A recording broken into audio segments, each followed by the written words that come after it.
What if every human being on Earth could live here without a...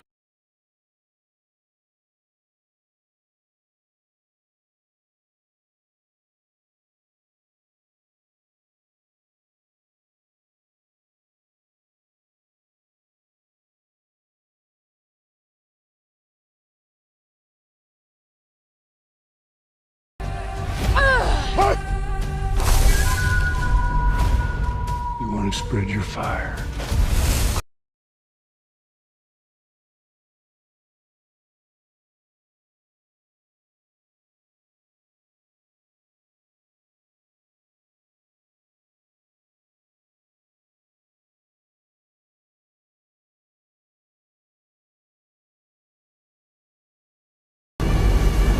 We must fight!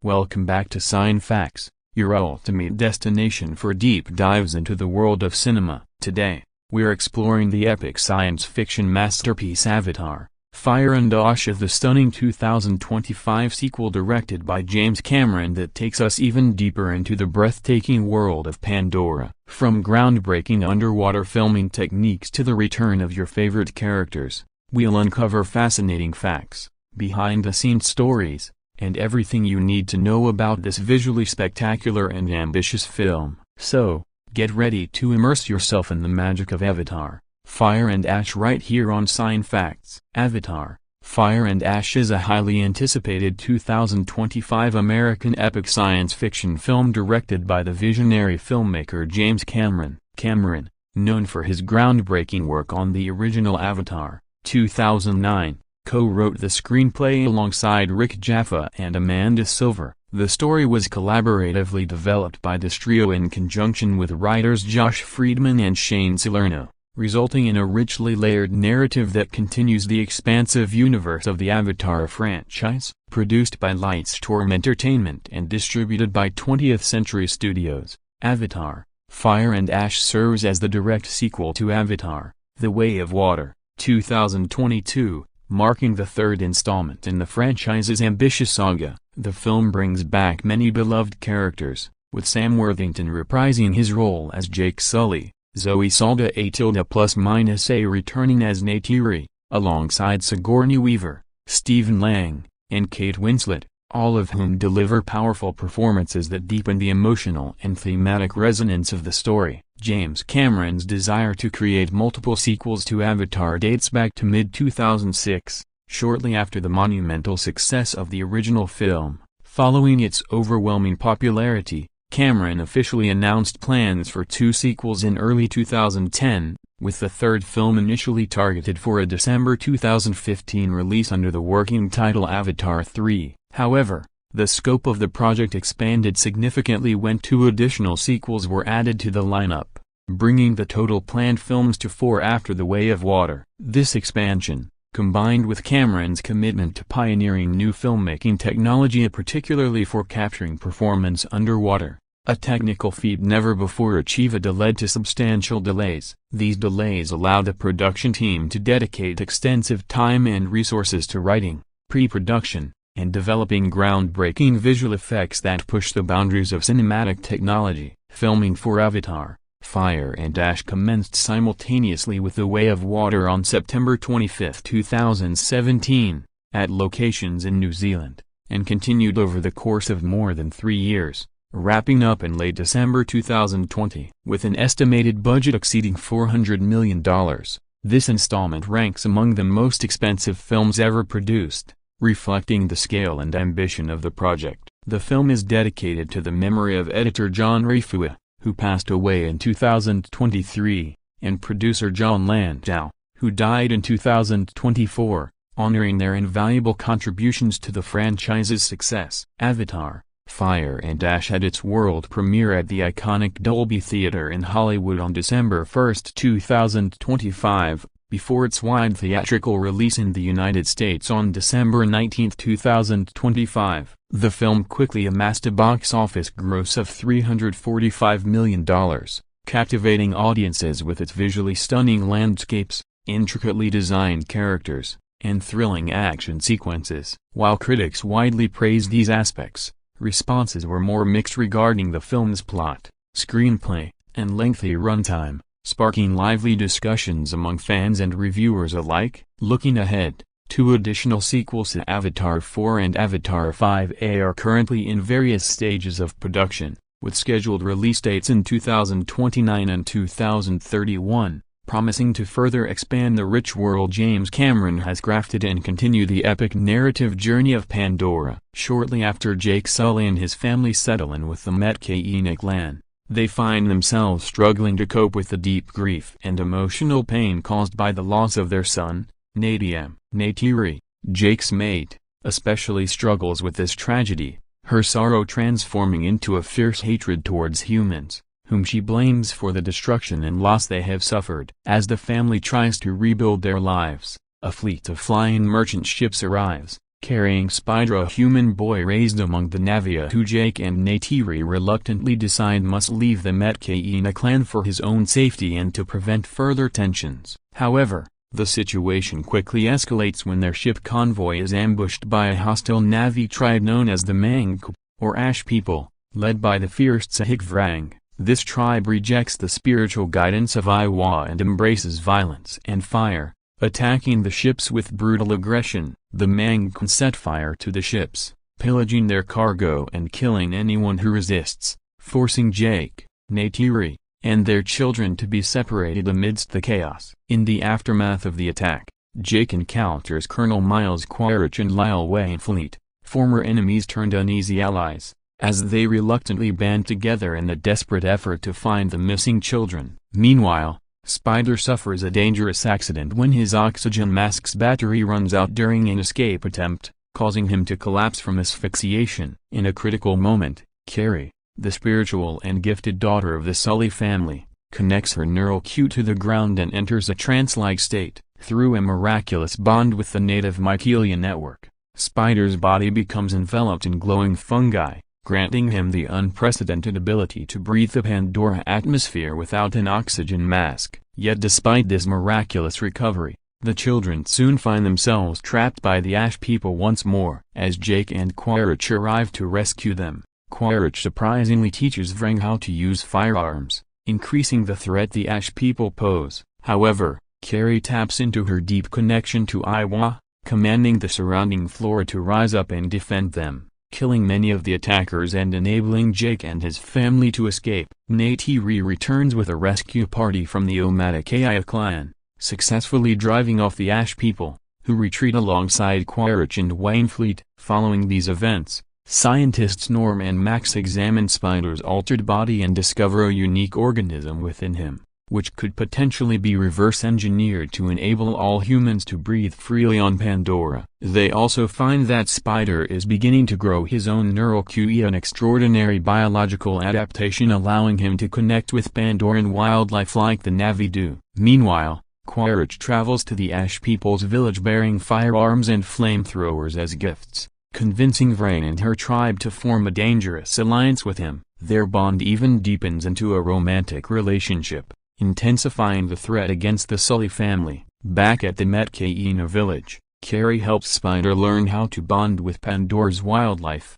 but their progress is cut short when they are ambushed and Spider is captured by Quaritch. The antagonist then brings the Ash people to the Metkayina village, demanding Jake's surrender. To prevent all-out war, Jake turns himself in and is taken to the heavily fortified RDA base known as Bridgehead City. Along with Spider, Quaritch also brings the Mangkun warriors to the base, further escalating tensions. Meanwhile, Loak, Jake's son, embarks on his own perilous journey to find the banished sea creature Pyakan and is soon attacked by hostile squid-like creatures. He is rescued by a pod of majestic Telkun whales and reunites with friends Tsiria, Anun, and Rotkso. The Tulkun whales prepare for their annual mating event, which the RDA views as a lucrative hunting opportunity, despite the protests of RDA biologist Ian Garvine, who warns against the ecological devastation such hunting would cause. Meanwhile, Neytiri infiltrates the RDA base covertly,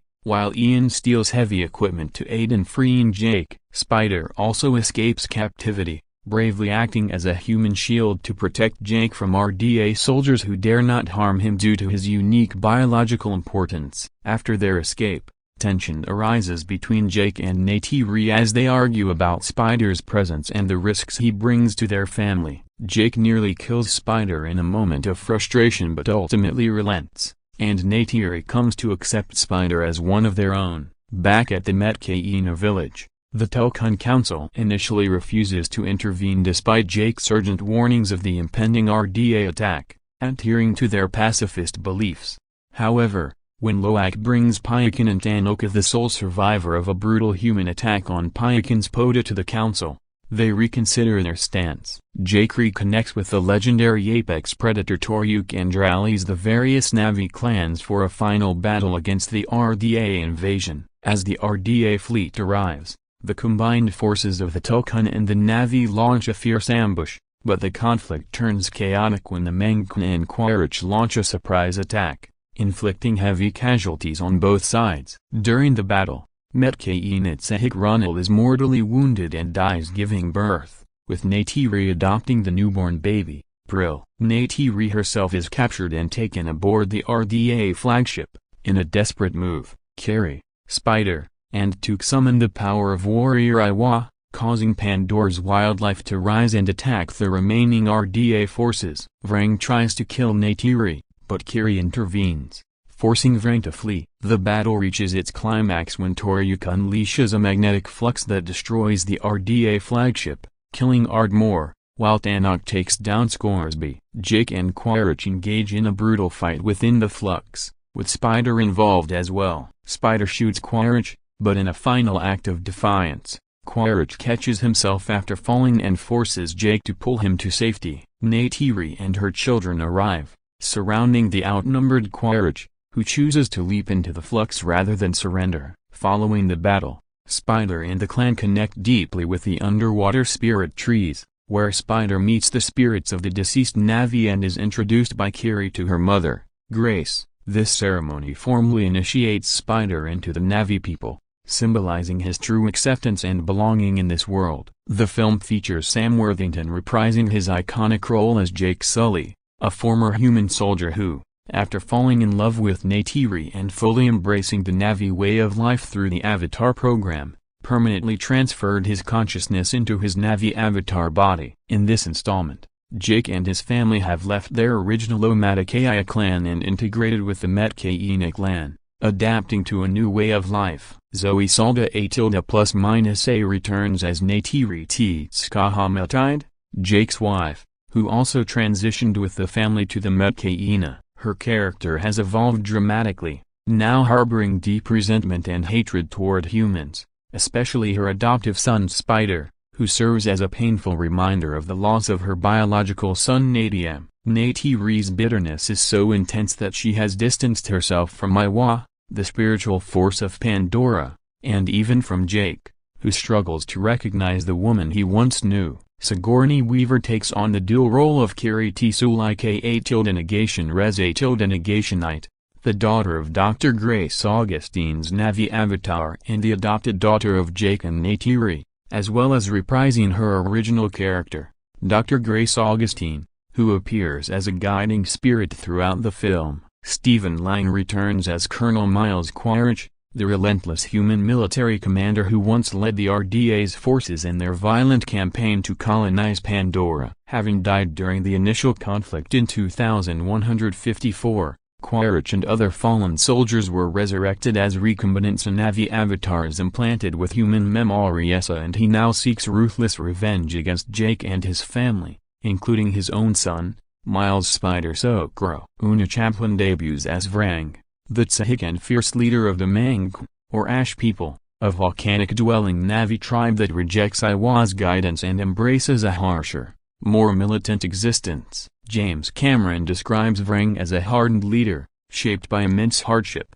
willing to commit morally questionable acts to protect her people. Kate Winslet stars as Ronald T. Natsiratanite, a skilled free diver and respected member of the Metkayina clan, who is also Tanawari's wife and pregnant with their child. Cliff Curtis plays Tanawari Titsaiku, the chieftain of the Metkayina Reef clan, a wise and formidable leader guiding his people through challenging times. Joel David Moore returns as Dr. Norm Spellman, a former scientist of the Avatar program who allied himself with the Na'vi during the first film's conflict. CCH Pounder reprises her role as Ma'at, the Omatakaya's spiritual leader and Neytiri's mother, continuing her role as a moral and spiritual anchor for the Na'vi people. Edie Falco joins the cast as General Francis Ardmore, who has succeeded Quaritch as the commander of the RDA's military operations, overseeing the corporation's increasingly aggressive tactics on Pandora. Brendan Cowell portrays Captain Mick Scoresby,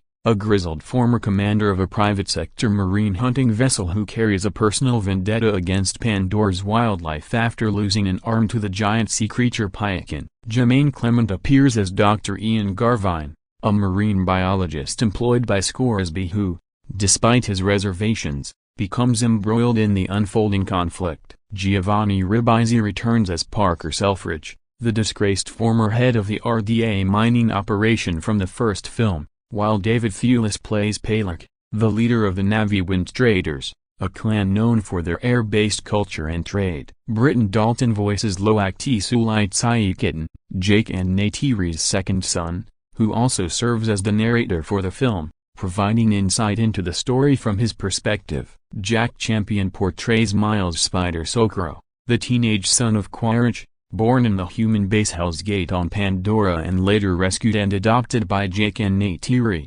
adding a complex dynamic to the family. Trinity Jolie Bliss plays Tuktiri Tukti Sulai Nadarit, the youngest daughter of Jake and Neytiri, whose innocence contrasts with the growing tensions around her. Jamie Flatters appears as Nadiam Tsulite Saikitten, the oldest son of Jake and Neytiri who tragically died in battle in the previous film and now appears as a spirit guiding the family. Bailey Bass plays Tsiria Ratitsaika Ranalide, a graceful and strong free diver of the Metkayina clan, daughter of Tanawari and Ronal, and a budding love interest for Loak. Philip Jeljo portrays Anum Titsaika Tanawarin, a young male hunter and free diver, the son of Tanawari and Ronal, while Dwayne Evans Jr. plays Roxo, another young hunter and free diver within the Metkayina community. Matt Gerald returns as Corporal Lyle Wainfleet, a mercenary who fought alongside Quaritch during the RDA's war against the Na'vi and was later resurrected as a recombinant. Finally,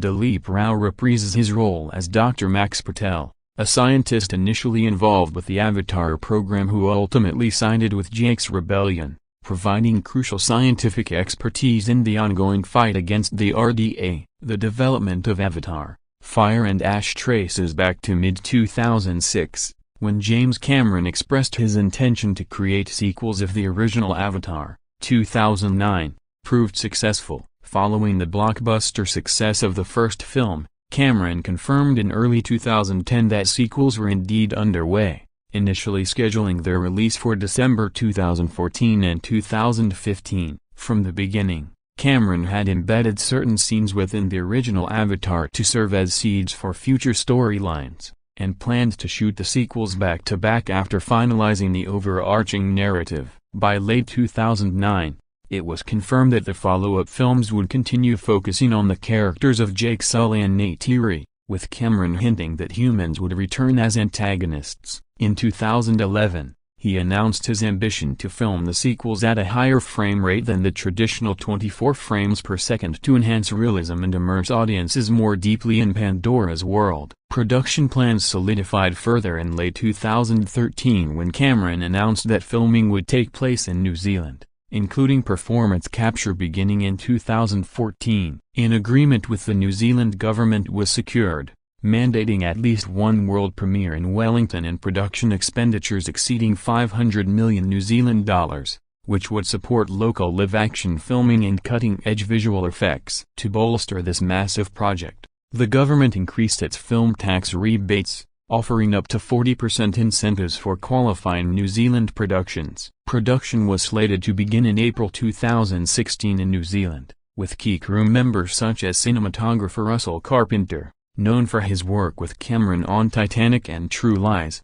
and art director Ashrita Kamath joining the team. To prepare for the extensive underwater scenes, Kirk Crack, founder of Performance Freediving International, served as a free diving coach for the cast and crew, ensuring authentic performances during the film's ambitious aquatic sequences. On July 31, 2017, Weta Digital, the renowned New Zealand-based visual effects studio, officially commenced work on the sequels, setting the stage for groundbreaking visual innovation. The screenplay's development was a collaborative effort, with Rick Jaffa and Amanda Silver initially announced as co-writers alongside Cameron. Over time, Josh Friedman and Shane Salerno also contributed, resulting in a complex writing process that blurred traditional credits, as all 5 writers helped shape and finalize the scripts for each sequel. Cameron revealed that Avatar: Fire and Ash was originally conceived as part of Avatar: The Way of Water but was split off due to an overload of story content early in the second film,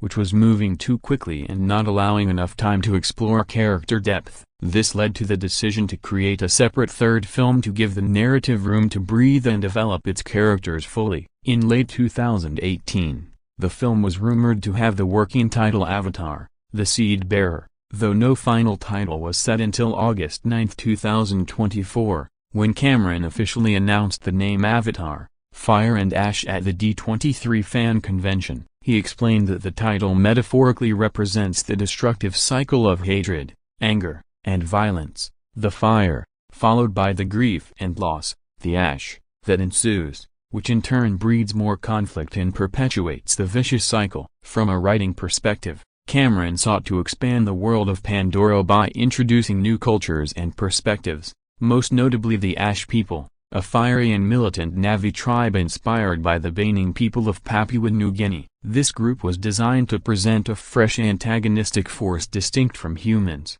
adding complexity to the story by showing that conflict is not simply humans versus Na'vi. Producer John Landau emphasized the film's nuanced approach, acknowledging that there are good humans and bad humans, the same thing on the Na'vi side, and exploring the root causes behind why individuals choose destructive paths. Cameron stressed the film's intention to avoid simplistic dichotomies of good versus evil, aiming instead to present morally complex characters and factions. Additionally, the film introduces the Wind Traders, a nomadic Na'vi clan likened to medieval spice road traders, adding new cultural texture and world-building to the series. Cameron highlighted that the biggest creative advance in Fire and Ash is deeper character exploration, with new creatures and cultures enriching the story while the narrative focuses more on the heart and soul of the characters. This installment is designed to unfold as part of an epic saga spanning multiple films, allowing audiences to live with the characters over time.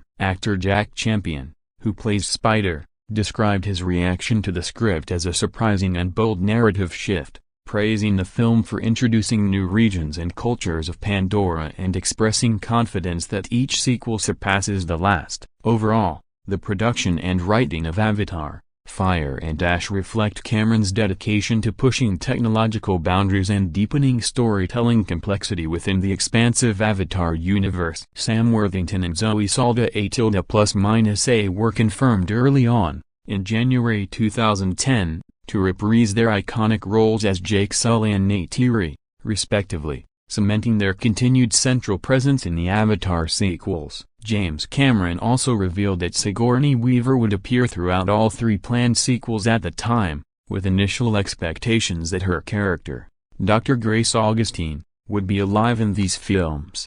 However, it was later clarified that Weaver would instead portray Carrie, the adopted daughter of Jake and Neytiri, adding a fresh and important new character to the evolving storyline. In August 2017, during an interview with Empire magazine, Cameron announced that Stephen Lang would return not only in Fire and Ash but in all 4 sequels, reprising his role as Colonel Miles Quaritch. More than that, Lang's character was confirmed to be the primary antagonist throughout the entire film series, underscoring his importance as a relentless and menacing villain. Also in August 2017, Matt Gerald officially signed on to continue playing Corporal Lyle Wainfleet, a mercenary and key military figure introduced in the first film, further solidifying the continuity of the military side of the story. Then, in October 2017, Kate Winslet was announced to be joining the franchise for all 4 sequels in an as-yet unspecified role. Cameron expressed his excitement about working with Winslet again,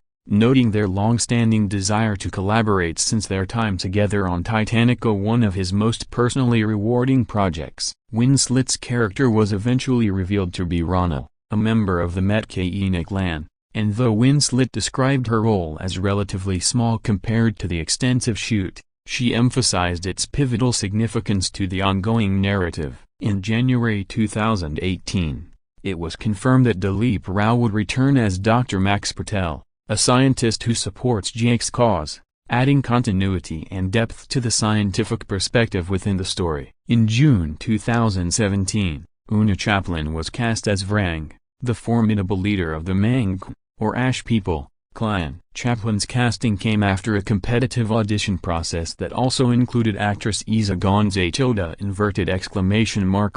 Cameron praised Chaplin's performance, highlighting her ability to embody a complex blend of sexuality, intense psychology, and raw fury, traits that made Vrang a layered and compelling antagonist. Chaplin's portrayal promised to span the entire saga of the sequels, beginning with Fire and Ash. Meanwhile, in April 2018, David Thewlis revealed his involvement in the franchise, initially stating he would appear in 3 of the 4 sequels and later clarifying in January 2020 that his character was Navi. Though early reports mistakenly linked him to The Way of Water, Thewlis corrected the record in June 2020, confirming his role actually begins with Fire and Ash and continues through subsequent installments, further enriching the ensemble cast of this sprawling epic. In August 2021, producer John Landau officially announced that Simon Franklin would be composing the musical score for the Avatar sequels, continuing his involvement in crafting the expansive and immersive soundscape that complements James Cameron's visionary world. Franklin, who had previously worked on Avatar: The Way of Water, brought his expertise in blending orchestral grandeur with ethereal, otherworldly elements to enhance the emotional and epic scope of the franchise. Adding to the film's musical richness, it was revealed in October 2025 that global pop icon Miley Cyrus would contribute an original song specifically created for Avatar: Fire and Ash. The track, titled Dream as One, was co-written by Cyrus alongside renowned producers Mark Ronson and Andrew Wyatt, combining contemporary songwriting with the film's thematic depth. Dream as One was released as a single on November 14, 2025, and features prominently during the film's end credits, offering a powerful and reflective conclusion to the cinematic experience. The full official soundtrack album followed shortly thereafter,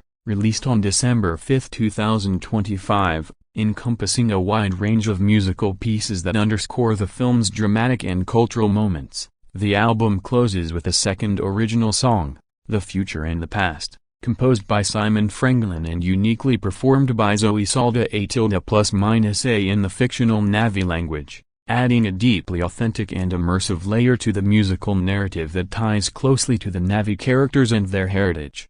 In late July 2025, the marketing campaign for Avatar: Fire and Ash officially kicked off with the exclusive release of the film's teaser trailer. This highly anticipated teaser was first shown in theaters, debuting exclusively before screenings of the Fantastic Four: First Steps, allowing audiences to experience the stunning visuals on the big screen. Following the theatrical debut, the teaser was made available online on July 28, 2025, at 8 a.m. Pacific Time, reaching a global audience eager for the next chapter in the Avatar saga. The teaser was met with widespread acclaim from both critics and fan communities, who praised its breathtaking visual effects and immersive depiction of Pandora's expanded world, highlighting the technical achievements and atmospheric storytelling that have become synonymous with the franchise. Building on this momentum, The full theatrical trailer was subsequently released on September 25, 2025, at 6 a.m. Pacific Time, offering a more in-depth look at the film's narrative and characters, further stoking excitement and anticipation. In a strategic marketing move to reignite interest in the franchise ahead of the new film's release, Avatar: The Way of Water was re-released in theaters in October 2025. This re-release included an innovative promotional tactic where one of 3 exclusive clips from Fire and Ash was randomly inserted as a mid-credits scene during screenings. These clips served as tantalizing previews of the upcoming film's storylines and conflicts. One featured Colonel Quaritch approaching an encampment of the Ash Navy and engaging in a tense confrontation with their leader, Vrang. Another depicted Jake Sully's family boarding a Wind Trader ship and meeting with Peleg, leader of the Wind Traders, and the third showed the Sully family flying aboard the Wind Trader ships only to be suddenly attacked by the Ash Navy. This approach not only rewarded dedicated fans who attended the re-release but also built a layered narrative bridge between the films, heightening curiosity and engagement ahead of Fire and Ash's wide theatrical debut. Avatar: Fire and Ash was officially released in the United States on December 19, 2025, under the banner of 20th Century Studios, marking a major milestone in one of the most ambitious film franchises in cinematic history. The film's release came after an extensive series of delays, 9 in total, that reflected the enormous scale and complexity of the project. Originally slated for a December 2015 debut, the release was first postponed to 2016, then pushed back repeatedly over subsequent years to 2017 and 2018. As James Cameron and his team dedicated additional time to refining the screenplay, advancing pre-production efforts, and perfecting groundbreaking visual effects. In April 2016, coinciding with the official announcement of 4 planned Avatar sequels, a new release target was set for December 2020. This date was later revised to December 17, 2021, while the subsequent sequels, Avatar 4 and Avatar 5, were tentatively scheduled for December 20, 2024, and December 19, 2025, respectively. However, the announcement in May 2019 of a new slate of Star Wars films prompted another 2-year delay across the Avatar sequels, moving Fire and Ash's release to December 22, 2023. The onset of the COVID-19 pandemic further impacted production and distribution timelines, resulting in an August 2020 announcement that reset the release date to December 20, 2024. Finally, on June 13, 2023, the film's launch was pushed once more to its ultimate release date of December 19, 2025, due in part to the 2023 Writers Guild of America strike, which affected the post-production and finalization process. Notably, Avatar: Fire and Ash and its upcoming sequels are set to be presented in Dolby Vision, promising viewers an enhanced visual experience with superior color and contrast fidelity. Following the release of Avatar: The Way of Water in late 2022, James Cameron revealed that his initial rough cut for Fire and Ash was astonishingly long, spanning approximately 9 hours. He later clarified that this total runtime encompassed 3 films, Avatar: Fire and Ash, Avatar 4, and Avatar 5, each roughly 3 hours in length. This insight suggested that Fire and Ash would feature a runtime exceeding the already lengthy 3 hours and 12 minutes of its predecessor, The Way of Water, ensuring audiences a deeply immersive and epic cinematic journey through the continuing saga of Pandora and its inhabitants. As of December 21, 2025, Avatar: Fire and Ash had amassed a global box office total of approximately $345 million, earning $88 million from the United States and Canada and an additional $257 million from international markets. Leading up to its US and Canadian release, industry analysts at Deadline Hollywood had projected a robust worldwide opening weekend ranging between $340 million and $380 million as of December 17, 2025. On its opening day, the film generated $12 million during Thursday night previews, a figure notably $5 million lower than the $17 million garnered by its predecessor, Avatar: The Way of Water. during comparable preview sessions. That earlier film went on to achieve a $53.2 million opening Friday and a three-day opening weekend gross of $134.1 million. In contrast, Fire and Ash closed its opening weekend with $88 million domestically, securing the top spot at the box office but marking a significant decline from the previous installment's stronger debut. Despite this drop in opening numbers, the film's extraordinary visual effects and immersive spectacle continued to draw audiences worldwide, underscoring its enduring appeal. Critically, Avatar: Fire and Ash received generally favorable reviews, though opinions were mixed regarding its narrative elements. On Rotten Tomatoes, the film holds a 67% approval rating based on 275 critic reviews, with the site's consensus highlighting the film's groundbreaking visual effects and grand spectacle while noting that it repeats familiar narrative patterns from earlier entries in the franchise to a sometimes frustrating degree. Metacritic assigned the film a score of 61 out of 100, indicating generally favorable reviews from 56 critics surveyed. Early critical responses often praised the film as the ultimate cinematic spectacle, commending its technical achievements and immersive world-building. However, some reviewers expressed reservations about the storytelling, citing a lack of originality or depth in the plot compared to the visual triumphs. Overall, Fire and Ash was celebrated for pushing the boundaries of visual cinema, even as it divided opinion on the strength and innovation of its narrative. If the title one battle after another weren't already taken, it might be a tidy fit for the third installment of James Cameron's sprawling Blue Man Group sci-fi adventure, Avatar: Fire and Ash. Yes, the movie offers gargantuan-scale spectacle, imposing technological wizardry and virtually non-stop action involving overqualified and mostly unrecognizable actors in motion capture suits. But it's easily the most repetitious entry in the big screen series, with a "been there, bought the t-shirt" fatigue that's hard to ignore. That leaves way too much time over the movie's ass-numbing 3¼ hours to wince at the risible dialogue coming from the mouths of Na'vi folk on the distant moon, Pandora, or to stew in envy over their absence of body fat. Release date: Friday, December 19th. Cast: Sam Worthington, Zoe Salda A+A, Sigourney Weaver, Stephen Lang, Una Chaplin, Kate Winslet, Cliff Curtis, Joel David Moore, CCH Pounder, Edie Falco, David Thewlis, Jermaine Clement, Giovanni Ribisi, Britton Dalton, Jamie Flatters, Trinity Jolie Bliss, Jack Champion, Brendan Cowell, Bailey Bass, Philip Geljo, Dwayne Evans Jr. Director: James Cameron. Screenwriters: James Cameron, Rick Jaffa, Amanda Silver. Story by Cameron, Jaffa, Silver, Josh Friedman, Shane Salerno. Rated PG-13, 3 hours 17 minutes. The 13-year gap between Avatar and its first sequel, Avatar: The Way of Water, allowed time for a renewed sense of awe at the scope of Cameron's biodiverse world-building,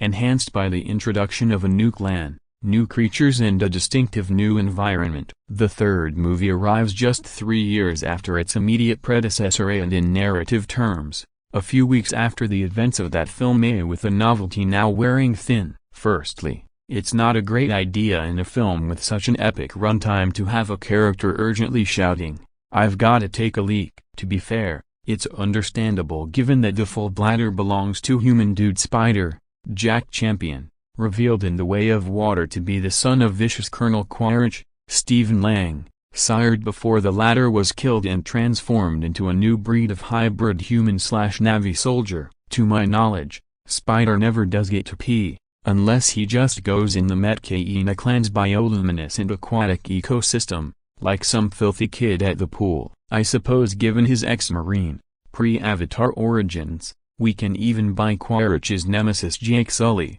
Sam Worthington, greeting his wife Neytiri, Zoe Salda A+A, when she ignores instructions to stay home and watch the kids during a skirmish, instead leaping into the fray with her killer archery skills. "Baby, I don't know whether to kiss you or yell at you," but that doesn't make it sound any less silly, especially with Worthington's Australian accent. And would a young Na'vi really be checking in after a fire clash by asking his comrade in arms, "Bro, You good? Surely this biologically and spiritually advanced civilization should have evolved beyond skateboarder vernacular. All due respect to a groundbreaking franchise that has thus far raked in over $5.2 billion in theatrical grosses and remains the gold standard for the large format 3D viewing experience. But Fire and Ashes Sound and Fury signifying nothing, or at least nothing excitingly new. Now might be a good time to clarify that I enjoyed the first two movies. In the absence of fresh narrative inspiration,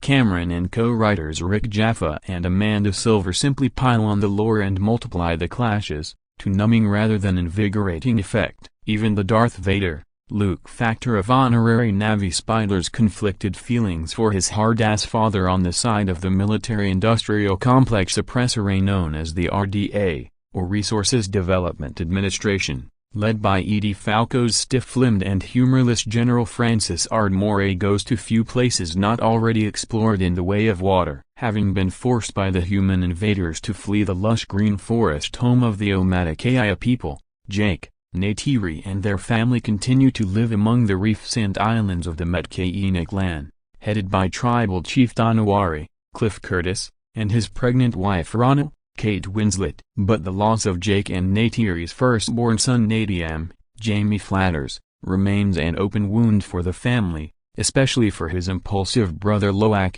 Britton Dalton, who blames himself. When Quaritch resurfaces with a personal vendetta, Jake refuses to take a knife to a gunfight, instead loading up on military weapons salvaged from the last Sky People assault, which goes against the traditional Na'vi way. The women argue that the divine entity Iwa will provide, blathering on about having faith in the Great Mother's plan. But they haven't seen Edie Falco Crab walking in an industrial-grade exoskeleton suit. Jake, for one, is not buying the Iwa assurance he has too much at stake protecting his wife, their surviving children Loak and twin sister Took, Trinity Jolie Bliss, as well as adopted daughter Carrie, Sigourney Weaver, the offspring of scientist Grace Augustine's avatar body, who develops a direct line to Iwa, even if she can't yet control it. How much you invest in all that will depend on how much you care about moon dwellers plugging their braids into nature's light sockets. When the nomadic wind traders led by Peleg,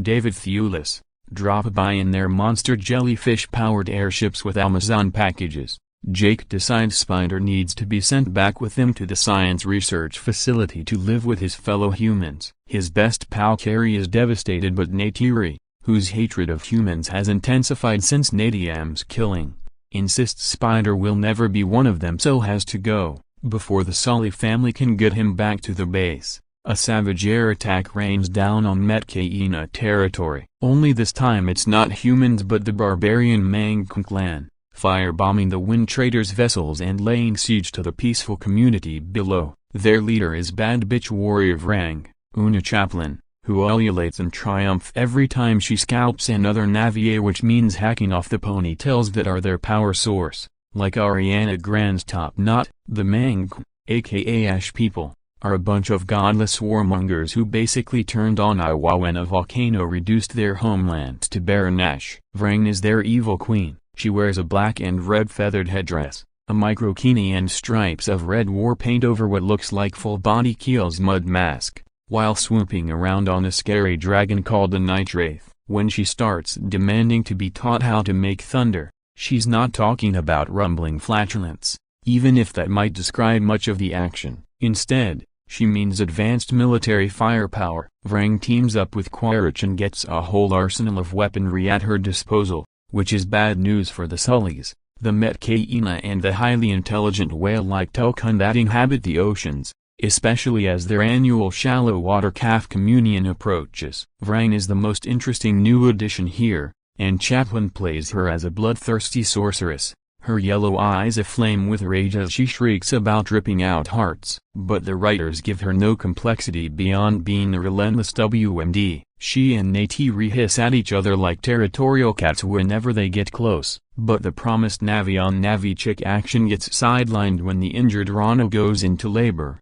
with poor Winslet forced to utter the lament of mothers since the dawn of time. I am dying, but first I will push out this baby. You got this, girl. The escalating chaos is so littered with talk of Na'vi arcana, exotic Pandoran creatures and military jargon, that keeping up with the over-mythologized video game plotting becomes more of a chore than a challenge. Not that narrative deficiencies are likely to hurt the movie's box office or keep the geek faithful away. The battles may become routinely episodic, but there are plenty of them, which might be all many audiences care about seeing through their 3D glasses. In the first two films, the sincerity, respect and sheer wonderment with which Cameron captured the Avatar world and the faith that indigenous traditions and the purity, spirituality and balance of nature could prevail over rampaging human destruction and military technology was transporting enough to overcome the dumb dialogue. Here, it all starts to sound like empty bluster,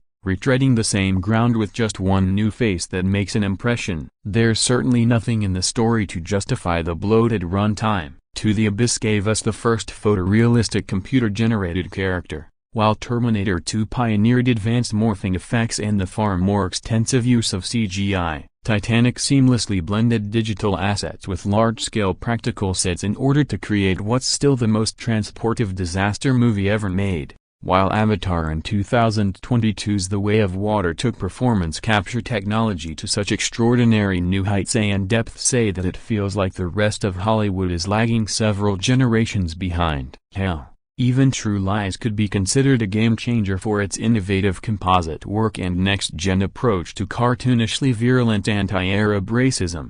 9/11 was still almost a decade away, but Big Jim has always been ahead of the curve, which is all to say how bizarre it is to watch a James Cameron new movie that feels like something you've already seen before. That notion seemed like a distinct possibility when it was first announced that he was going to be directing 4 Avatar sequels, but it didn't prepare me for the reality of watching one of cinema's greatest explorers walk in circles for 3 hours.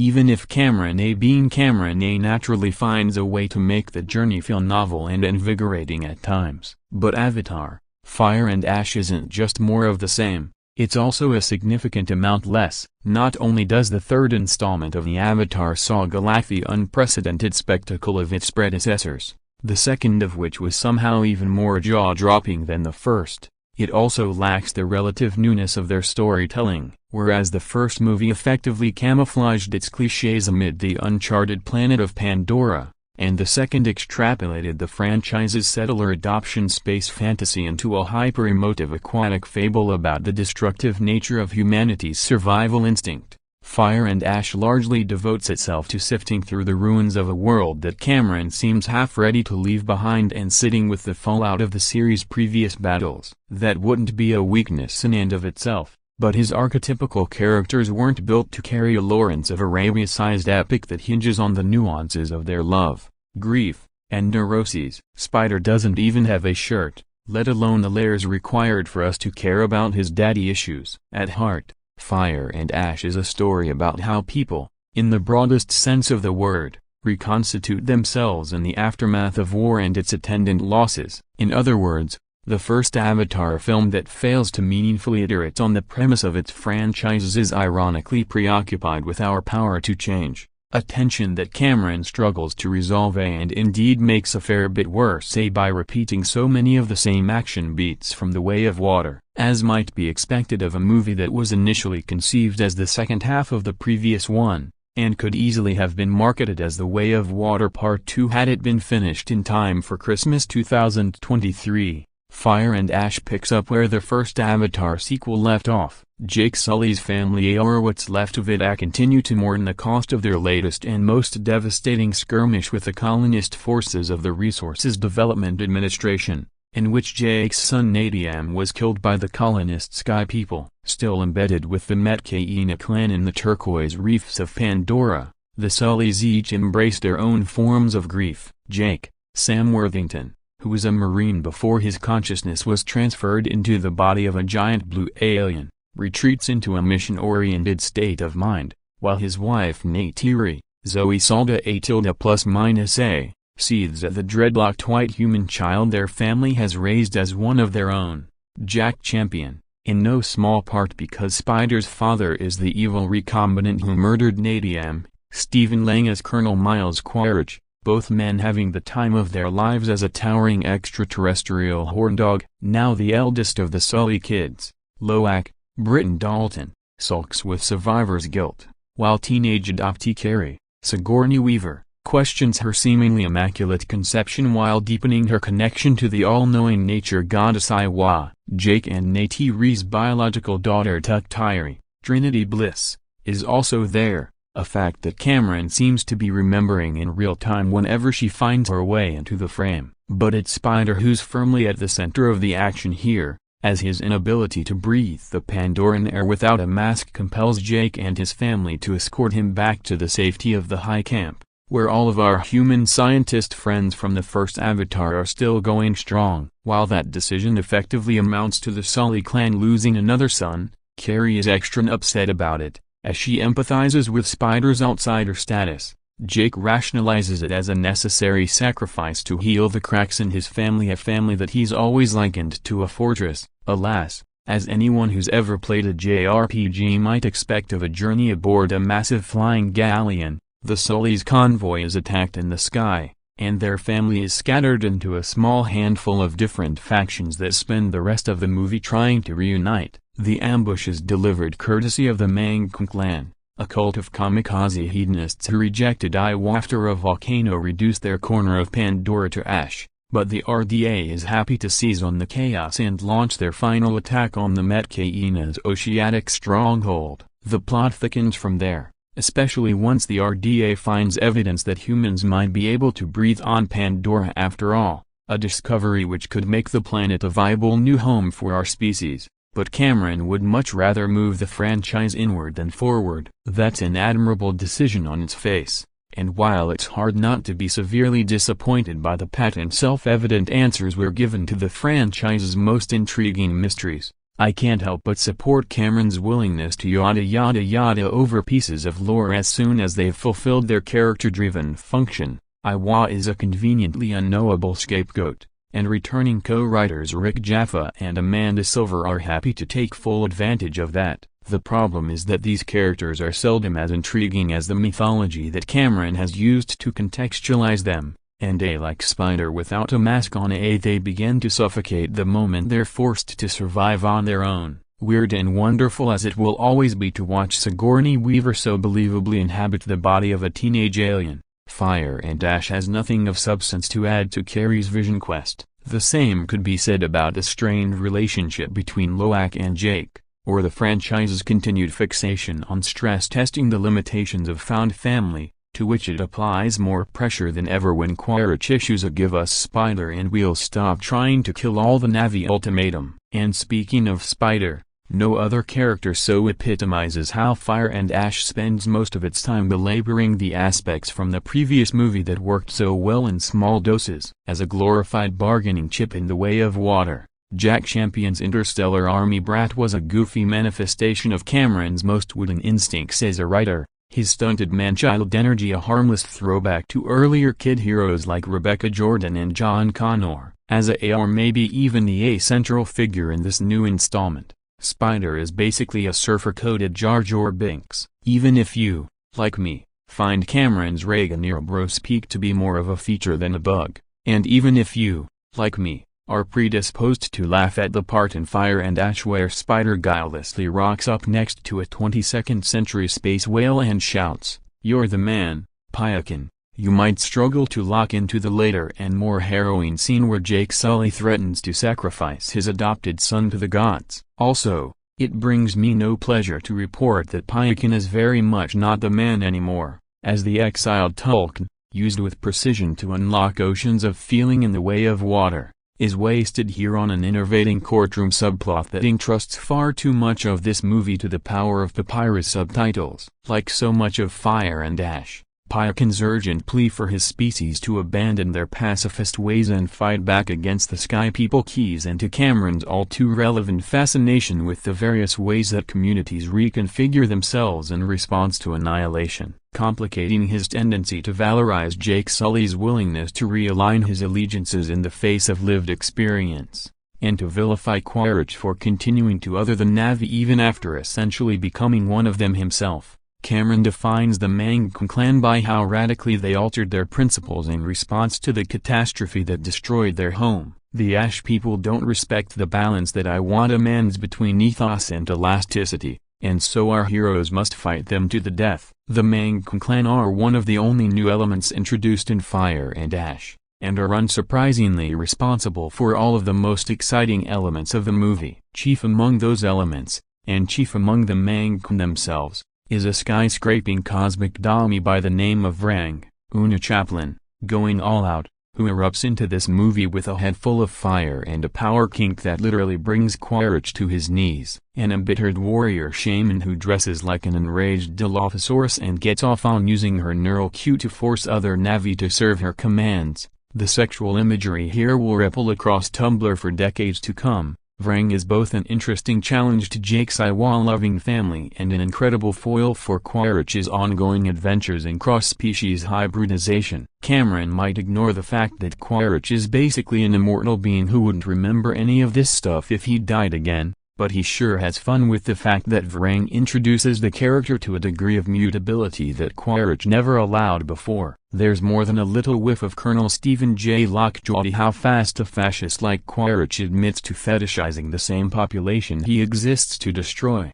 and Lane like Sean Penn takes giddy advantage of the opportunity this movie gives him to play around with that. The extent to which getting freaky with Vrang does, and does not, change who Quaritch is at heart represents the most gripping and detailed character work that Fire and Ash has to offer, even if those nuances feel like a distant memory by the time Cameron devotes the story's final act to a dull rerun of the big battle from The Way of Water. Which unavoidably brings us to the ultimate sin of this movie, which is that Fire and Ash, as a blockbuster spectacle, fails to meet the unreasonably high standard that James Cameron has set for himself, the unreasonably high standard by which he demands to be judged. The action is clean, massive, and staged at a level several cuts above Hollywood's usual CGI slopfists, but only the Mad Max-like introduction of the Mangkun Raiders sparks the same visceral excitement that made the last acts of the previous two movies so indelible. There isn't a single beat here that hits with the same fist-pumping force of the Navi shooting giant arrows at the RDA forces in midair, or Pyekin ripping the arm off one of the bad guys who's come to attack the reef. In fact, that same guy is back for seconds, and in a failing that feels unprecedented in the history of Cameron's filmography, his inevitable demise lands with a half-hearted whimper. So too does everything else in the grand finale, which smacks of obligation where even the least ambitious set pieces in his previous films were drunk with opportunity. There are certainly things to see here. The Wind Trader's airship is a majestic vision of floating tentacles, and the sight of Edie Falco operating an aliens-like mechanical exoskeleton is a broken bar something, and even the worst Avatar movie makes for an undeniable argument on behalf of the theatrical experience, though my patience for high frame rates is at an all-time low. But this one shrugs its way to the finish line with a sense that it doesn't excite its creator in the same way that it used to, that Cameron needs the novelty this film is missing even more than we do. I know that Cameron has committed himself to another 2 sequels, and now I know why he's starting to hedge about whether or not he wants to direct them himself. Even the most orgiastic moments in Fire and Ash left me feeling like he's ready to come back down to 3. The third installment in James Cameron's mega-hit blockbuster franchise is 197 minutes of screensaver graphics, clunky dialogue, baggy plotting and hippy-dippy New Age spirituality. Avatar and Avatar, The Way of Water are 2 of the highest-grossing films ever made, so you can hardly blame James Cameron for keeping his sci-fi adventure series going. But its third episode, Avatar, Fire and Ash, strongly suggests that he should quit while he's still ahead. Each Avatar so far has been longer and worse than the one before, and this one a full half-hour longer than the 2009 original. Is 197 minutes of screensaver graphics, clunky dialogue, baggy plotting and hippy-dippy New Age spirituality. It's terrifying to think that Cameron still has 2 more sequels scheduled. How much longer and more self-indulgent can they possibly get? The most insulting part is that even with that preposterous, bladder-testing running time, Avatar, Fire and Ash doesn't work as a standalone film with a beginning, middle and end, making no concessions to any viewers who aren't superfans of the franchise. Cameron assumes that we're already deeply invested in the characters, their relationships and their surroundings, so that a complete, propulsive story is surplus to requirements. While the first Avatar seemed exhilaratingly futuristic, the third film seems like a relic of an earlier era. It feels as if we're a zillion light years from the excitement of the first film. The idea of that one was that the human race had made such a mess of the planet Earth that they decided to exploit the mineral resources of an idnic, unspoilt moon named Pandora. This plan wasn't popular with Pandora's blue-skinned humanoid inhabitants, the Na'vi, but a human marine, Jake Sully, Sam Worthington, had his mind zapped into the body of a Na'vi-human hybrid, so that he could cozy up to the locals. He then fell in love with a Na'vi princess, Neytiri, Zoe Salda A+A, and fought alongside her tribespeople against the invaders from Earth. In short, Avatar was Pocahontas meets the Smurfs in space, a scenario ripe with conflicts and environmental issues. The situation now is that the Na'vi are still fighting against the human military, but it seems that Cameron has lost interest in Jake and Neytiri, and now prefers to hang out with their teenage children. It's a fatal mistake. Worthington may not be the world's most charismatic actor, but at least his character was distinctive. Whereas it's sometimes hard to tell which of Jake and Neytiri's nearly naked offspring is which, and they're all equally annoying. Every now and then there will be a big battle, or we'll see some human scientists who haven't been in the film for ages. Sometimes we'll have to sit through long, reverential discussions of the Na'vi's beliefs, and sometimes we'll have tantalizing glimpses of the hard-edged Empire versus Rebels eco-thriller that the film could have been. But, essentially, Avatar, Fire and Ash is a Californian soap opera in which various forgettable dreadlocked surf dudes ride dragons and shout phrases like, "That was insane, bro," and "This is sick." Cues. Runtime, 3 hours 17 meters. It's true that much of the franchise's record-breaking appeal is built on the sight of surf dudes riding dragons, but the extraterrestrial setting doesn't seem as dazzling as it once did. That's partly because Pandora has lost its novelty value. We've now had 9 hours of the same faux tropical backdrop, and Star Wars would have whisked us around 10 different planets by this point. But the strange thing is that, while the first Avatar seemed exhilaratingly futuristic, the third film seems like a relic of an earlier era. More like this: there was a period in the 2010s when installments of Planet of the Apes and The Hobbit kept coming out, and audiences were expected to put on 3D glasses to watch computer-generated characters, played by actors in performance capture suits, roaming around computer-generated worlds. Back then, Pandora felt immersive and it looked spookily realistic. Now it just seems outdated, an experiment whose time has passed. I'm not sure whether that's because the effects are actually worse than they used to be, or because that filmmaking style has been done to death. But Avatar, Fire and Ash feels as unrealistic and unimmersive as an old arcade game. Everything in it appears so artificial that when a Na'vi is knocked off their dragon mid-flight, there's no sense of danger. Even if you can tell which one of them it is, you feel as if you could just press the keep playing button and they could carry on as they were.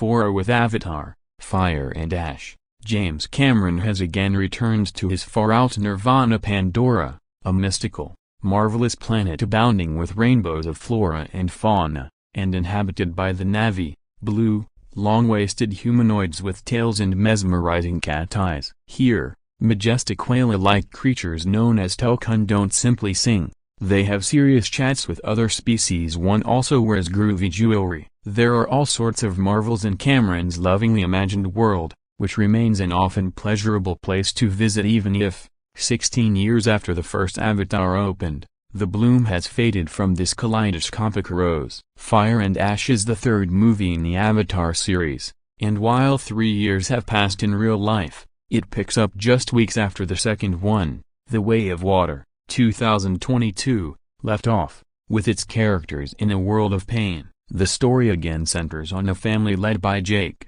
Sam Worthington, a disabled U.S. Marine turned rousing Na'vi leader. It's a long story, and his ferocious Na'vi mate, Neytiri, Zoe Salda A+A. They're deep in mourning, having lost a son during a battle with human invaders, violent plunderers whom the Na'vi call the Sky People. Forced to flee their forest home, the family has settled uneasily onto a shoreline community inhabited by other Na'vi, a water-loving clan with fin-like appendages. If you fell for the earlier two movies, you will likely succumb to this one's visual charms as well. One of the few movie makers who merits being called a world builder, Cameron has a filmography jammed with intricate, immersive imaginative realms, from the freaky, deep space hellscape and Aliens to the scrupulous realism of Titanic. Part of the delight of the first Avatar was the panchromatic utopia that he created for the movie, a lush, meticulous wonderland which Jake entered like a latter-day Dorothy in a digitally souped-up take on The Wizard of Oz. You could feel Cameron's joy in his creation when watching that inaugural outing. He was pumped to show you something that you'd never seen, and so were you. It's tough to keep the thrills stoked and fired up in franchises, even for Cameron. As usual, he throws a lot into the mix here, including new characters, creatures, landscapes, melodramatic complications and large-scale battle sequences. Soon after the story opens, Jake and Neytiri decide to leave the reef for everyone's safety. With their small brood and Spider, Jack Champion, a bouncy young human with blonde dreads whom they've taken under protective wing, the family takes off with an airborne clan. These Na'vi sail among clouds and mountains on whimsical ships that are drawn by plump, content-looking manatee-ish animals and crowned by billowing sails that suggest a pirate schooner with super big dragonfly wings. It's dreamily Pacific to drift with the fam, but this being a Cameron experience, things soon take a turn for the violent and thornily complicated. A new, scene-stealing villain, Vrang, Una Chaplin, swoops in on her dragon-style ride like a Valkyrie. Backed by a frenzied horde, Vrang has murder in her heart, a scowl on her face and a blood-red diadem on her head. She's a witchy woman and a crack villain with dark charisma as well as a story to tell, which emerges among battles, strange alliances, naughty plotting and the return of the Sky People, including the series' rampaging villain and its MVP, Quaritch, Stephen Lang. Written by Cameron, Rick Jaffa and Amanda Silver, Fire and Ash combines several different narrative threads in a story that, as in the earlier movies, play out like an elaborate, juiced-up and angrily righteous inversion of an old-fashioned racist cowboys and Indians story. There are some startling additions to this template, including the jolting invocation of some Old Testament-style paternalism that threatens to take the series someplace it could never recover from. One of the hallmarks of these movies is how quickly paradise turns into hell, and how often rage burbles up amid all this loveliness. There's deep, unsettling fury both in Neytiri and in Vrang's characters, which comes through even in performance capture. Like its predecessors, Fire and Ash predictably overstays its welcome. It's over 3 hours, a narratively unsupportable running time despite its buzzing, undulating, whirring phantasmagoric attractions and epically scaled skirmishes. When Cameron is on, especially when the Navis are racing and vaulting, swooping and whooping in furious battle against their assorted foes, the movie holds you rapt. He's a genius of cinematic spectacle, but he doesn't just sit back and ask you to admire his handiwork. He knows how to sweep you up, much like the Navis airborne steeds do. The fight sequences are models of spatial coherency and escalating tension, and they grab you wholly, turning a movie into a full-body workout. That feeling dissipates whenever the fighting stops, the story cranks back up and somebody calls someone else bro, which happens too often. The writing, and especially the dialogue, can be wincingly bad, as can be the case with Cameron. The larger issue, though, is that for all their visual power, and despite their impressive bleeding-edge technological wizardry, the movies have remarkably little staying power. They don't have the deep, mythic appeal of the Star Wars series, or the original The Wizard of Oz. And while Cameron's commitment to the environment is evident in every flower and creature, the results never speak to our time the way, say, The Dark Knight and its nihilistic threat did. Cameron's signature mix of pulp and poetry can be transporting, but here it just gave me whiplash. 5. The third Avatar chapter erupts with volcanic world-building and thunderous action, yet remains a vast, dazzling spectacle in search of an emotional arc.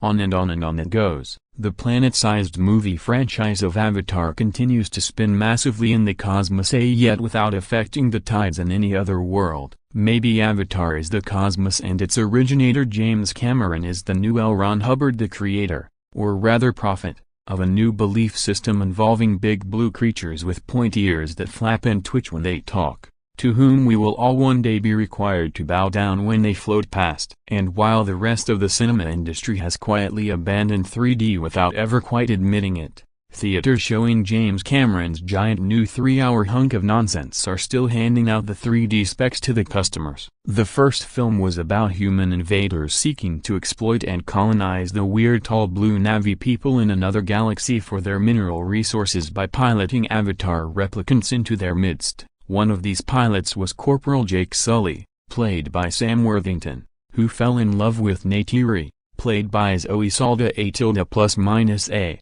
and stayed behind as a Na'vi, thus infuriating his commanding officer, Colonel Miles Quaritch, played by Stephen Lang, who since then has died in battle but is now resurrected as a Na'vi avatar, looking scarily as if Vinnie Jones had joined the Blue Man Group. Quaritch's teen son Spider, Jack Champion, has turned against him and lives with Jake and Neytiri as their adoptive child. In the second film, the Na'vi people found a new world of water. Now in this third film they face the new element of a broken bar fire. For the proposed fourth and fifth films, they will presumably tackle earth and wind. So the Na'vi have come into contact with a new and apparently quite unexpected leader, Vrang, played by Una Chaplin, who provides the film with a kind of witchy sex interest. She is the leader of the Mangkuk clan, who live in a volcano and are possessed by the spirit of fire and ash, a fierce destructive belief that survival can only be achieved by dominance. The bullish Quaritch makes common cause with Vrang in his need to divide and subdue the Na'vi and gain revenge over Jake, whose treachery he can't forgive, and so he gives Vrang weapons. The film makes it clear with a post-coital shot that they are having bedroom relations, to which the only response is a mixture of wow and ew. As ever, the look of this film is impressive and yet strange. Billions upon billions of pixels have been crunched to create its huge, infinitesimally detailed digital world. Like Middle-earth, it is probably the key to the franchise's great success, but, presented as it is in motion smooth high definition, it looks to me like a making-of featurette projected onto the white cliffs of Dover. And when ordinary human faces appear, they seem bizarrely out of context, as if photoshopped in, like seeing American movie stars' faces on the poster advertising a Pando. Edie Falco again plays the general, her face set in an unvarying expression of pop-eyed annoyance at everything that presents itself to her senses. As an actor, she probably thinks it's the only way to get through this. Jermaine Clement has a cameo that oddly humanizes the film. What we are heading for is yet another mighty struggle between the Na'vi and the evil human invaders, the Pink Skins, and, as ever, it needs to be conveniently resolved by calling on the assistance of huge undersea creatures whose presence certainly levels the playing field. There are, admittedly, some dramatic moments that prevent this third Avatar from being quite the bland screensaver the second one was. We get an Abraham and Isaac-type crisis that makes Jake question what leadership really is, and also a Holmes v. Moriarty at the Reichenbach Falls-type confrontation. Yet audiences may find Quaritch's decision-making a touch eccentric, and the beginning of the fourth film is now going to be bogged down with a long and contrived explanation about what happened to him. Avatar is as gigantically uninteresting and colossally impervious to criticism as ever, a vast, blank edifice that placidly repels objection. 6. Avatar, Fire and Ash opens in theaters on Friday around the world, though the highly anticipated sequel will play in early previews on Thursday. Fans of the Avatar saga will probably watch the film in theaters no matter what reviews say about the third installment. However, moviegoers who will watch a movie in a theater only after reading reviews and online reactions may want to consider waiting for this one to hit on-demand video and Disney Plus rather than sit through the 3-hour and 17-minute action-packed story in cinemas. Some of the movie critics who attended the Avatar, Fire and Ash premiere were unhappy with the choices James Cameron made for the story. Avatar 3 is too repetitive, according to some. Even though the sprawling world of Pandora continues to dazzle, the story isn't strong enough, and the dialogue can be underwhelming. As someone who has watched the first two movies in theaters, I can understand why reviews may be less forgiving with James Cameron's newest Avatar episode. We're way past the first Avatar film, which premiered in 2009, delivering a feast for the senses. Launched as a 3D movie, which was still a rather new concept, Avatar stunned audiences with the incredibly detailed world Cameron imagined. Pandora was beaming with colorful life, with strange creatures populating every corner, and the Na'vi conflict with the humans took a backseat to all of that. I could ignore the story to enjoy the sci-fi world and the special effects. Cameron continued the exploration of Pandora in Avatar: The Way of Water in 2022. Audiences were still stunned at the beauty of Pandora, while they explored the story of Jake, Sam Worthington, Neytiri, Zoe Saldaña+A, and the ongoing fight with familiar foes. Avatar and Avatar: The Way of Water performed similarly at the box office, earning $2.92 billion and $2.34 billion, respectively. They scored similarly on Rotten Tomatoes, 81% versus 76%, and IMDb, 7.9 and 7.5. It may be too early to discuss the box office performance for Avatar: Fire and Ash, but the first ratings are out. While the Rotten Tomatoes rating sits at 69% as of this writing, the IMDb score is better, at 7.6. The numbers aren't enough to understand what critics didn't like about the sequel, but the quotes that follow seem to illustrate their dissatisfaction. Avatar: Fire and Ash is easily the most repetitious entry in the big screen series, with a "been there, bought the t-shirt" fatigue that's hard to ignore, The Hollywood Reporter writes. The repetitiveness to which Avatar: Fire and Ash subjects us cannot be condoned, especially when it chooses to keep spectators seated in front of the big screen for 3 hours and 20 minutes. NSS Magazine's review starts, warning that we may have bigger problems at hand in the future. With Avatar 4 scheduled for 2029 and Avatar 5 for 2031, not only does the third title repropose visual and entertainment solutions already tested and therefore not unprecedented,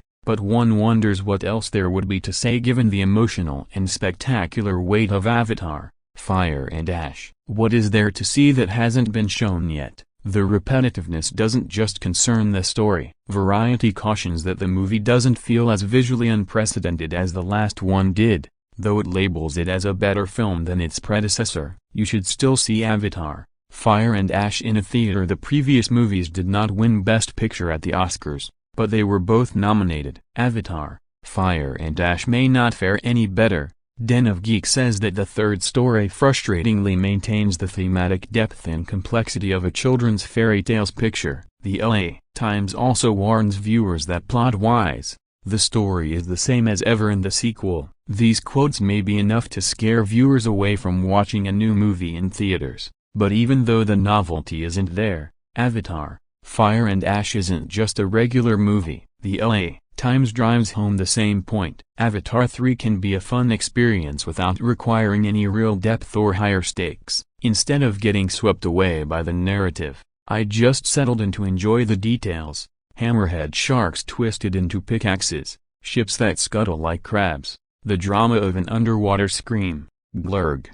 I'm particularly fond of how the Na'vi express themselves in hisses and coyote yips and exhale the foreign name Jake Sully like a sneeze. Film critic Amy Nicholson wrote, "While 3 hours is a long time to spend glued to a theater seat, I'm of the same mind." Pandora's novelty had already worn off by the time the second film premiered. Even so, I knew I wanted to watch the spectacle in a theater, rather than at home. I will also see Avatar: Fire and Ash in cinemas despite the complaints in these initial reviews. After all, the critics still generally praise the film, and, at the very least, we can hope that Cameron corrects course for the next 2 Avatar stories. 7. I was expecting a lot of things from Avatar: Fire and Ash. The fully immersive 3D world, the bridging of the uncanny valley, the bloat and the woo-woo mysticism that infects all of the films in James Cameron's series about the world of the lithe, blue-skinned aliens. But I wasn't expecting the movie to,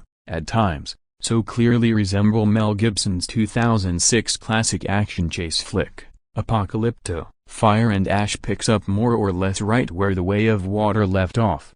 Jake Sully, Sam Worthington, Neytiri, Zoe Saldaña+A, and their kids are living with the Water Tribe and trying to figure out what to do with their adopted human son, Spider, Jack Champion, who cannot breathe the air. The humans are once again hunting the giant whales of Pandora for their delicious brain juices, while the Navi Call, Quaritch, Stephen Lang, searches for Sully and Spider, his biological son. Jake and Neytiri decide that Spider cannot stay with AIM if they do not have easily obtained replacement parts for his mask in their beachfront hideaway, so the family decides to hitch a ride with some traveling traders to stash him somewhere else. It is on this journey that the family first encounters the fire-wielding Mang clan and a raiding party led by Vrang, Una Chaplin, which attacks the traders and slaughters all they find. Avatar, Fire and Ash has a number of problems. It's 1,000,000 hours long while the high frame rate,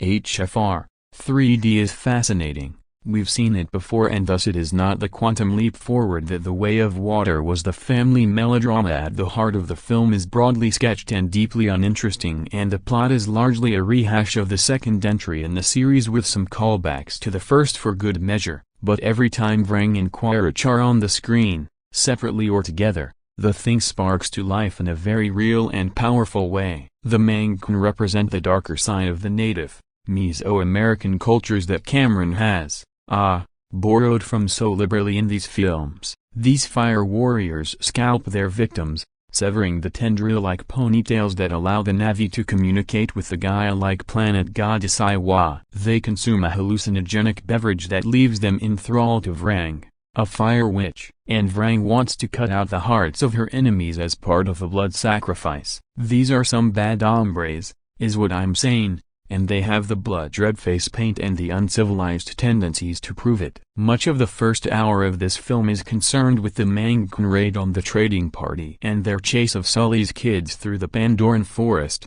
a sequence that can't help but call to mind similar sequences in Apocalypto, another movie in which forest-dwelling innocents are hunted by savage, body-arted practitioners of blood sacrifices who consume mind-altering substances. There's a great sequence in which Quaritch consumes some of this ayahuasca-like substance and sees an explosion of colors, flames jumping out of reality and into his brain. It's just an amazing few minutes to watch, the sort of pure spectacle that is sui generis to these films. Cameron has concocted a tremendous combination of photorealistic motion capture, HFR 3D, and the 12 squillion shades of color that the Dolby Atmos theater can project to create something truly trippy. Indeed, my biggest complaint about Avatar, Fire and Ash is that this movie is, somehow, 195 minutes long too, and 194 of those minutes aren't spent with Quaritch and Vrang. Lang and Chaplin are having more fun than anyone else in the film as the army colonel gone native, and the fire devil Lang,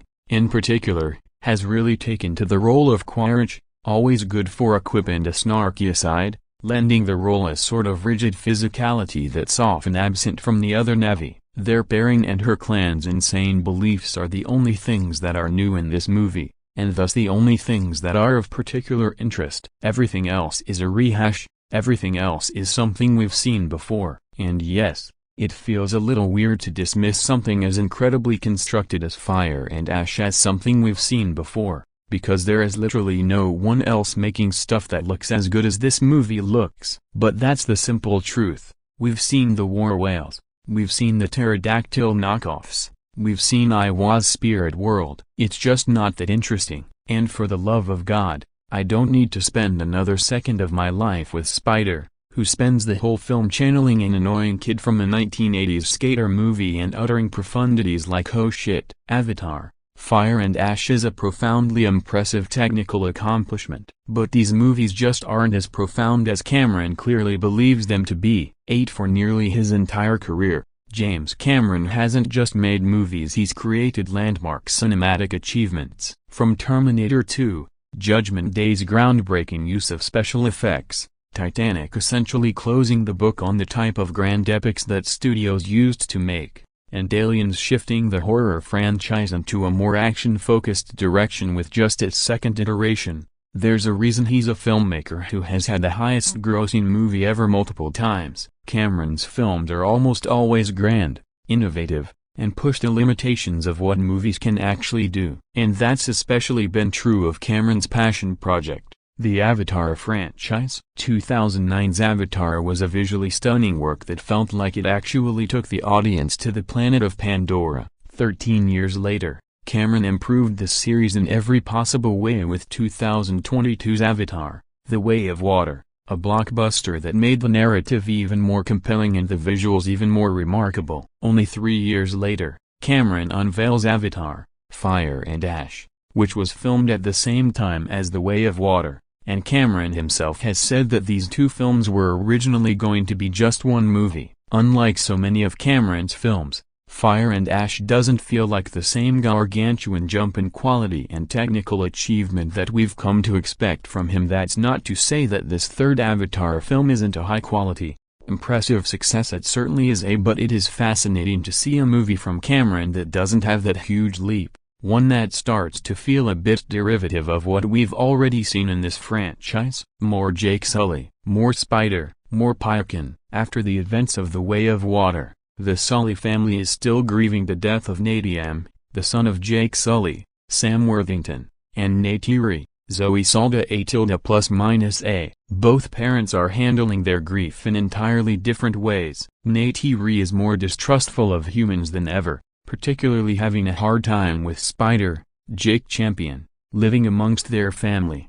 However, Jake knows that the human RDA forces that are trying to colonize Pandora, as well as Colonel Miles Quaritch, Stephen Lang, aren't going to stop, and he begins gathering guns from the wreckage of their last conflict. Meanwhile, their other children are having their own struggles, as their adopted daughter, Carrie, Sigourney Weaver, feels like she's getting further away from Maiwa, the guiding force and consciousness of Pandora, while their son Loak, Britton Dalton, worries that his father blames him for the death of Natiam. Even though the Sully family, now part of the aquatic Medcaina clan, is worried about what the humans on Pandora might be planning next, their biggest threat might be the Mangkuk clan, also known as the Ash People. This group of Na'vi is led by Vrang, Una Chaplin, a terrifying presence who has watched everything she loves be destroyed by fire and now uses the flames to wipe out her enemies. As the Sully family is still reeling from their recent loss, they have to work together to survive the onslaught of both the humans and Vrang's people. Avatar, Fire and Ash is an incredible cinematic experience in 2025. There is no better representation of why we need the theatrical experience than Avatar, Fire and Ash. Cameron knows how to make a movie like this feel gargantuan, a movie that needs to be seen in a theater to get the full effect. Even though 3D has mostly fallen by the wayside since 2009, Fire and Ash is a reminder of how incredible it can be when done well. This is a film that deserves to be on the biggest screen possible, from the astonishing visuals that immerse you in Pandora, to the staggering sound design that makes your seat vibrate with every splash of water, every arrow shot, and every punch thrown. It's truly a movie event unlike any other, and it's the type of movie that Cameron was clearly made to create. This man knows how to get butts into seats,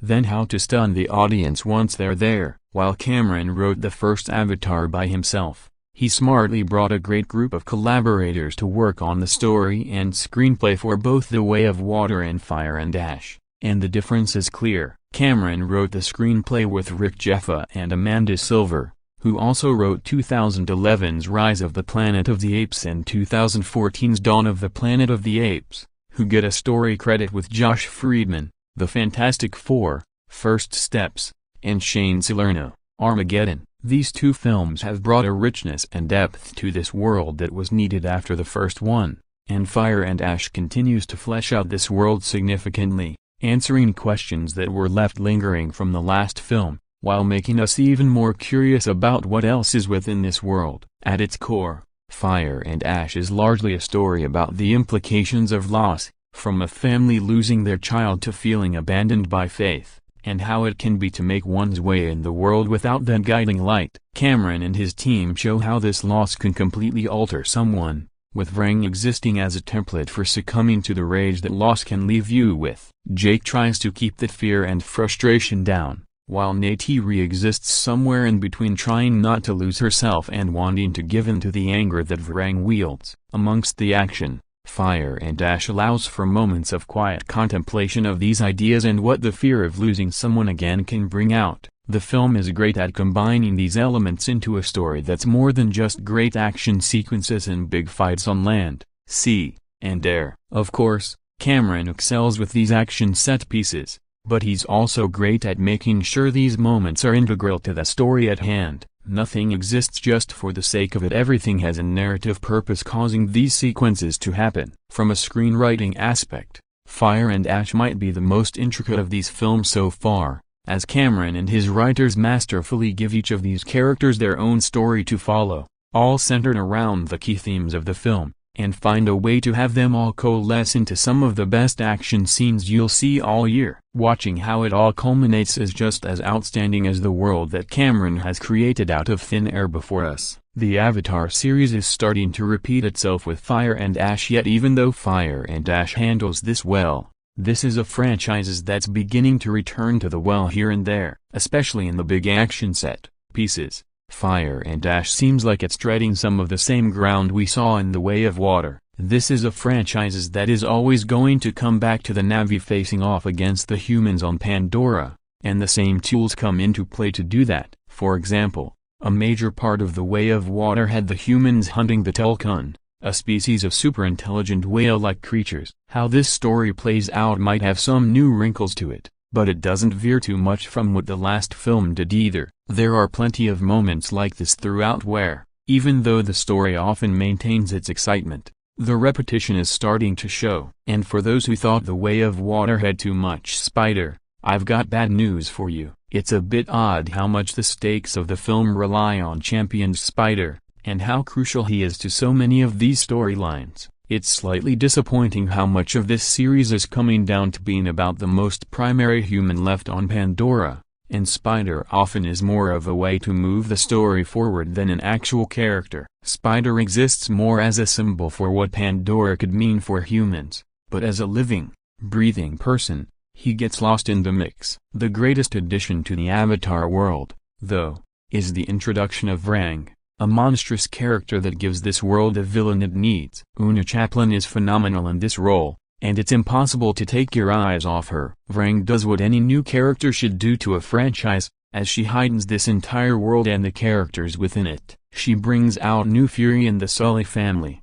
gives Colonel Quaritch a potential tool to take out Jake Sully, and her existence brings a level of uncertainty and danger to this narrative that breathes fresh life into Avatar 3 films in. At this point, it's great to see the Sully family settling back into these characters. Saldaña continues to prove that Neytiri might be her best character, as we can feel the righteous anger still emanating from her after the loss of her child. She's entirely right to hate the humans that have hurt her over and over, and it's always fantastic to watch Saldaña bring this character to life. Worthington has truly grown into Jake Sully over the years, playing him as both a fierce warrior who wants to protect his family and clan, mixed with being sort of a lame dad. Yet watching these two together is often as thrilling as the action sequences. In one scene, the pair finally addresses the fact that they're both grieving and what that has meant for their family, and in another, the duo has to decide how to handle a problem that could forever alter themselves and the world of Pandora itself. Because of Saldaña and Worthington's performances, these moments make some of the most enthralling and captivating scenes of Fire and Ash. This third Avatar film might not have the groundbreaking impact of the first film, or the vast improvement that The Way of Water had over what came before it, but Fire and Ash is still an exceptional movie-going experience that proves there's still plenty of gas in this tank. This newest Avatar entry might show that history is repeating itself, and the franchise could start spinning its wheels. But Cameron and his team give plenty to explore in the world and open up to in future installments. Fire and Ash proves yet again that no one is making action films and films in general quite like James Cameron. Having already spent nearly 6 hours in the world of Pandora across the first 2 Avatar films, I wasn't convinced I was ready to commit another 3. I assumed I already knew the rhythm of the story, the RDA's familiar cycle of greed and exploitation, the Na'vi pushed to the brink, and the inevitable sacrifices made in defense of their world. The Way of Water introduced Pandora's ocean clans. Would Fire and Ash simply repeat that structure with a volcanic tribe? I went in expecting a retread. What I wasn't prepared for was a cinematic achievement that not only defied those expectations but established Avatar: Fire and Ash as the new high watermark of the franchise. Through its richer storytelling, immaculately staged action, and visuals that somehow continue to raise an already impossible bar, James Cameron once again redefines what blockbuster filmmaking can be. Cameron has been outspoken in emphasizing that Fire and Ash is neither animated nor AI-generated, but rather built from the captured performances of real actors, transformed through the work of technical artists. Ironically, that distinction never once crossed my mind while watching the film, despite having just revisited the Fire and Water making of documentary days earlier. The technical wizardry completely vanished into the background. What remained were performances powerful, emotional, and deeply human. That excellence is hardly surprising from veterans like Sigourney Weaver.